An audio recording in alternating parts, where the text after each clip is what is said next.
first substance that we want to speak about, because Yeah. we've been getting calls from a lot of parents now about the cannabis now. The Okay. cannabis So, and the experiencing, and some of the experiences we are getting from people and their responses to the person who using it, how they now aggressive and they smoking it often rather than every 5 hours. They want to do it like every 10 minutes. yeah. THC, the high concentration versus the older generation marijuana, the potency and and all of that. Um, has it changed the way things operate now? Oh, Fundamentally. so comparing marijuana 50 years ago to what you have today would be the equivalent of driving down the street to a store in a little car and trying to go to the moon. They have absolutely no relation to each other. So back 50 years ago, the sensimillion and the different drugs, the marijuana was 2 to 4% THC potency. The marijuana that's on the streets now is 18 to 34% for smoking, but in edibles and vapes and other concentrates and dabs, it can go to 95%. So imagine if 2 to 4% could get you nice and, quote unquote high. What is 95% THC doing? And that's where we really have to break down the components of marijuana. Here's where you're getting marketed things that are not in your best interest. They'll tell you that it's not empirical evidence, but when you really break it down, THC is the psychoactive component of marijuana. You have the CBD, which is the medicinal part, but then you have the THC, which is the psychoactive component. So when people take marijuana for medicinal use, for anxiety or for pain or for arthritic inflammation, they're taking it with high CBD, which is the medicinal part. But when the THC gets elevated, that has the total opposite effect than the CBD. The THC makes you become tachycardic, makes your heart rate go up. It makes you become anxious. It make that anxiety goes into panic attacks. That transitions into full blown audio and visual psychosis. And then in children, it can develop into full schizophrenia.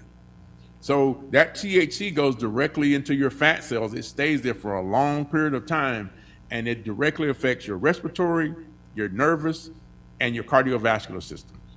So it goes straight to your brain. So the thing is, people will say, well, I've been smoking for 20 years and I'm fine. No, you become used to being impaired. that, that's a nice Yeah, way. that's But the no, reality. Yeah. Yeah, no. their baseline cognition has changed. So they're just used to being fuzzy and cloudy all the time, not able to concentrate, not able to focus on things accurately. And that's the reason why we call them, they look like zombies sometimes, just walking around, intellectual zombies. They're able to function and go get drink of water and go use the bathroom and dress themselves, but they stay in a cloud of confusion.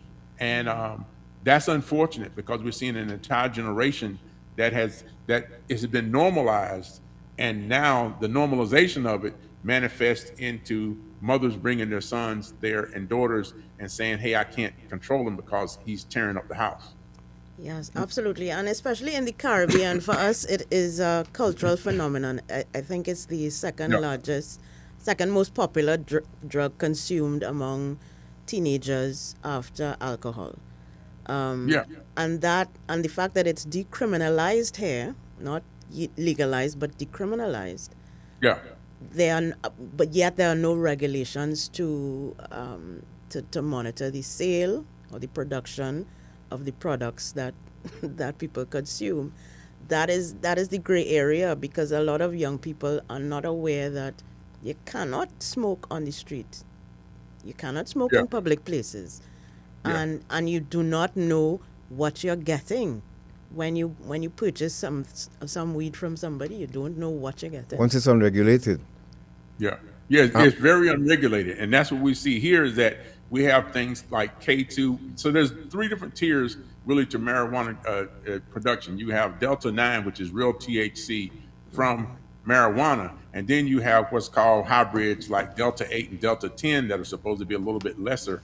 But The problem is that there's still potential toxicity and overuse in Delta 8 and Delta 10, which are synthetic hybrids. And those hybrids are very, like your co-host said, the hybrids are manufactured. There's no standard on manufacturing. So the results that we get are so highly varied that they can be all over the place. And we No. have difficulty treating them because we can't figure out exactly what's on board.